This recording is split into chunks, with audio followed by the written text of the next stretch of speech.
Asalaamu calaykum dhammaan walaalaha Soomaaliyeed meel kastoo caalamka kala joogtaan kusoo dhawaada kanalka Dansheeg. Maanta waxaan soo bandhigayaa falsafada dhaqaale Islaamka. Marka hannaanka dhaqaalaha la joogo waxaa dunida soo maray afar falsafadood oo mid kasta islahayd qaabkan ayaa dhaqaalaha lagu kobcin karaa. 1. Falsafada dhulgoosadka. Falsafadan waxay diiradda saaraysaa haysashada kheyraadka dhulka.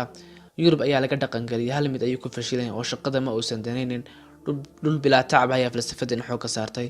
Waa taaradii la kala seeraystay. Mararka qaar nidaamkan dhulgoosadka waxaa la hoosgeeyaa habkan hanti-goosadka. 2. Falsafada hanti-goosadka. Falsafada raasamaaliga ahi way xoogga saaraysa oo kaliya raasamaalka. Hannaankan sidii kii hore oo kale ayuu iska yaraystay shaqada. Nin kasta inuu hanti aan u diidin hantiyo ayuu jid kasta u maray. Yurub iyo galbeedka ayaa lagaga dhaqmayay badi waxa uu dhaxda kaga jabay marba haddii uu meesha ka saaray inuu ruux dheef doonaya uu diido oo uu shaqaysto khadka waxaa ka sii saaray markii ribada naf la mooday. 3. Falsafada hanti wadaagga. Falsafadan shuuciyadda oo lagaga dhaqmayay arladii uu gaadhay nidaamkii shuucigu waxay labadii hore ku ahayd lid. Haddii dhulgoosadka raasamaalku aanay danaynayn shaqada, shuuciyaddu waxay danaynaysaa kaliya ta shaqada. Hannaanka wuxuu kama gelin hababka dariiqyada wax soo saarka. Shaqo waa shaqo, wax la kala leeyahayna ma jirto. Hal mid ayaa dhacsinmayso oo wacan. Habka shaqada ayuu u qeexay ee shaqadii la qaban lahaa iyo wixii la qaban lahaa toona ma uu qeexin.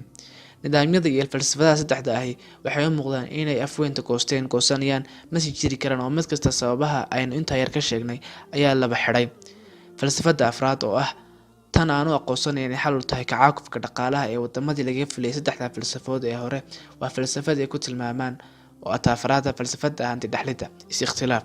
Quraanku waxa uu suuradda Al-Xadiid ku sheegay aayadda 7 ku sheegay in xooluhu yihiin hanti eebe oo u wakiishay dadka oo dhan kolka ayna ahayn inay is siiyaan ama iska maanacaan ama ay fishaan in uu fadhiga uga yimaado ama ay isku adkeeyaan bixintiisa.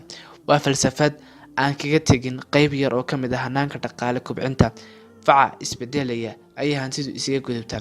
Waana hanaan sawiraya in hantidu tahay waxa facu kala dhaxlo. Waana sababta aynu hanti dhaxlid ula baxnay. Iyaga oo qiraya in hannaankan Islaamku jeexay iyo aragtidiisan tahay mid ku habboon in loogu dhug yeesho lana dabaqo ayaa reer galbeedku ka marakacay waqtiyo kala gedisan. Dabaqyadii Google 2008 ayuu warsidaha Challenges ee dalka Faransa kasoo baxay qoray inta aynu akhriyi lahayn nusuusta baabooyiga ah inaan akhrina Quraanka taasoo sababtay tahay in sharciyada Islaamka iyo mabda'eeda muqaddaska ay oranaya lacag lagama dhaliyo ee qof baa ku adeega tahay xalka rabshada maaliyadeed ee dunida maanta marayso. Baadariga Vaticanka ayaa horaantii 2009 waxa uu qiray in baridda akhlaaqda ee nidaamka maaliyadeed ee Islaamku xoogga saaraya tahay wado lagu socon karo kalsoonida hannaanka maaliyadeed ee dunida. Haddaba bal aynu yara ballaarino qaybtii u dambeysay aragtidan aynu leenahay waa hanti dhaxlid waxay salka ku haysaa in eebba dadka ugu talagalay inay noqdaan wakiilkiisa dunida. Waa falsafad dib ugu noqonaysa bilowgii aadanaha iyo sababta loo abuuray. Waa tu kasoo duulaysa kolkii uu Alle malaa'igta ugu jawaabay inuu dhulka geen doono khaliif ama dad dhaxlay dhulka oo ka arrimiya. Faanka u horeeya the first concept ee hantida marka laga soo dhambalo Quraanka waa tu aad u dhumuc weyn. Waxa aynu u kala qaadi karnaa laba waji. Mar uu eebbe xoolaha iyo hantida sheegay inay tahay mid xaggiisa ka timi oo isagu leeyahay.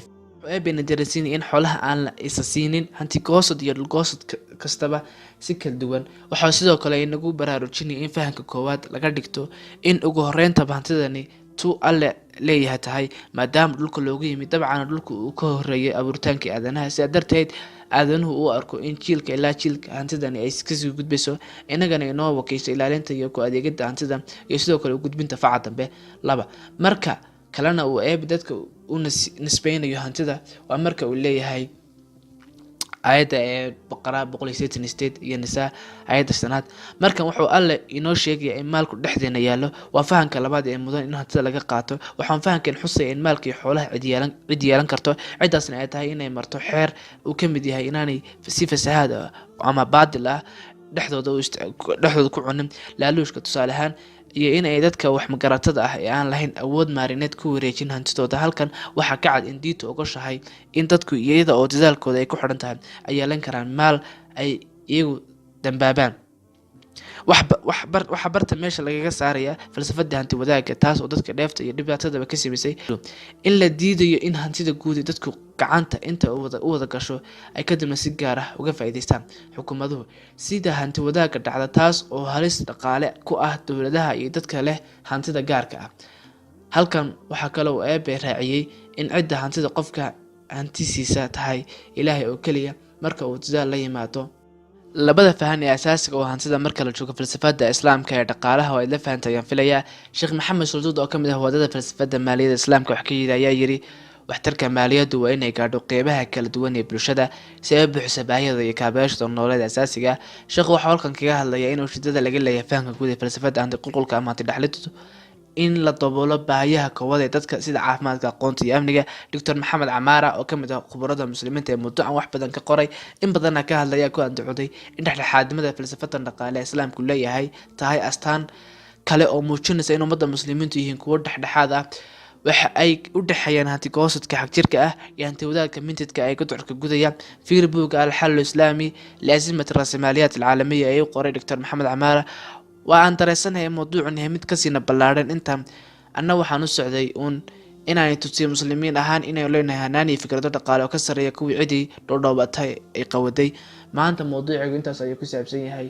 hadduu idin cajabiyo fadlan kanaalka like iyo subscribe iyo share tab ku qabta. wassalaamu calaykum waraxmatullaahi tacaala wabarakaatuh.